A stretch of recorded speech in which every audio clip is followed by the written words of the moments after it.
తల్లిదండ్రులను ఇబ్బంది పెట్టినా తల్లిని నువ్వేంది నాకు చెప్పేదన్న అంతకంటే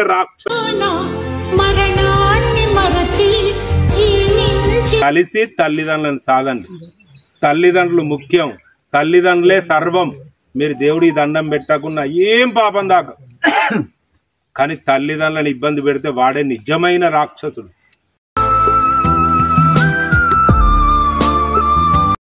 అన్నదమ్ములు కలిసి ఉండుండ్రి. తల్లిదండ్రులను ఇబ్బంది పెట్టినా తల్లిని నువ్వేంది నాకు చెప్పేదన్న అంతకంటే రాక్షసుడు. ఇక వాడే నిజమైన రాక్షసుడు. మొన్న అందరు అమ్మవారి పూజలు చేసారు. ఆ అమ్మవారే మన తల్లి.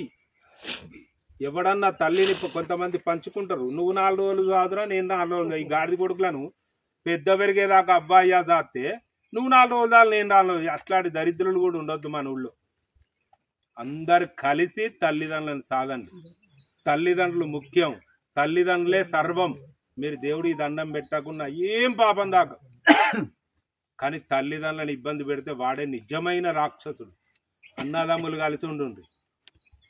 రాముడు లక్ష్మణుడు సీతమ్మ వారి కోసం లంకకు పోతే ఇంద్రజిత్తు ప్రయోగించిన బాణాలకు లక్ష్మణుడు పడిపోతే రాముడు ఏమంటాడు తెలుసా? నాకు సీతమ్మ వారు లేకుంటున్నా మంచిదే, కానీ రక్త సంబంధం దొరకదు.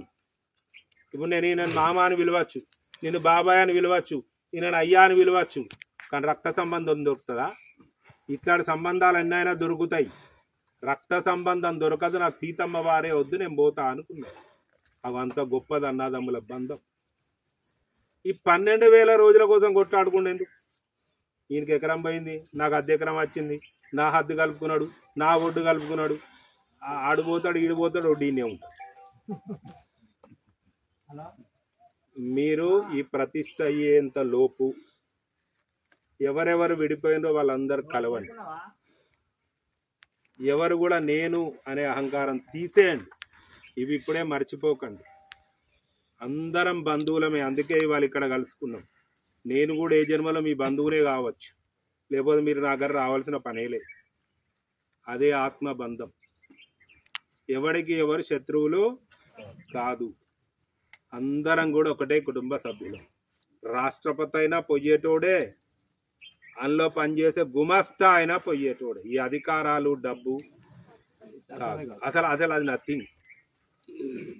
అందుకే ఆనందంగా బ్రతుకుర్రి, ఎప్పుడు ఆనందమే. కానీ ఎవరికైనా ములుగుస్తే నవ్వద్దు, తీయాలి. అది తీస్తూ ఆనందంగా, అరే కూర్చుందారా, అది తీసినాక ఆనందంగా, అబ్బా నేను తీసిన అనే ఆనందం కావాలి. అబ్బా మంచిగా దానికి ములుగుచ్చిందంటే నేను గడపడ దిగుతా.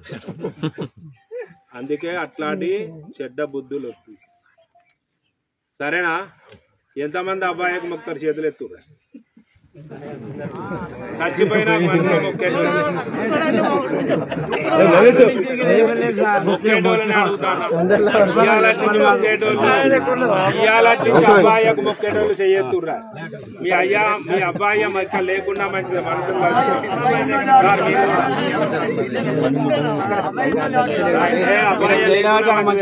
అలా చెప్తున్నా, తల్లిదండ్రులను పంచుకోకండి. మీరు చిన్నపిల్లలప్పుడు మీ అమ్మ వీడిని పెంచుతా, మీ నాన్న వీడిని పెంచుతా అని పంచుకోలే. అట్లాంటి పాప పనులు చేసి పాపాన్ని మూటగట్టుకోకండి. తల్లిదండ్రులే దేవుడు, అన్నదమ్ములే సర్వస్వం. ఈ రకంగా ఉండండి. మీ ఊళ్ళో ఆ ధర్మరాజు, తర్వాత అర్జునుడు, భీముడు, నకులుడు, సహదేవుడు అందరు మీ ఊళ్ళోకి వచ్చి ఉంటారు. గుడి కట్టుకోగానే గొప్పతనం కాదు, ఆ గుడికి సంబంధించిన నియమాలు పాటించాలి. ఇప్పుడు కాంగ్రెస్ పార్టీ ఆఫీసు పోతే కాంగ్రెస్ కండువే కప్పుకొని పోవాలి, అక్కడ నియమాలను పాటించాలి మనం, అంతే కదా? అప్పుడే మనం దాంట్లో ఆ పార్టీలో చేరినందుకు మనకి గౌరవం, పార్టీకి గౌరవం. అట్లుండాలి. పాటిస్తారా? ఇప్పుడు మీ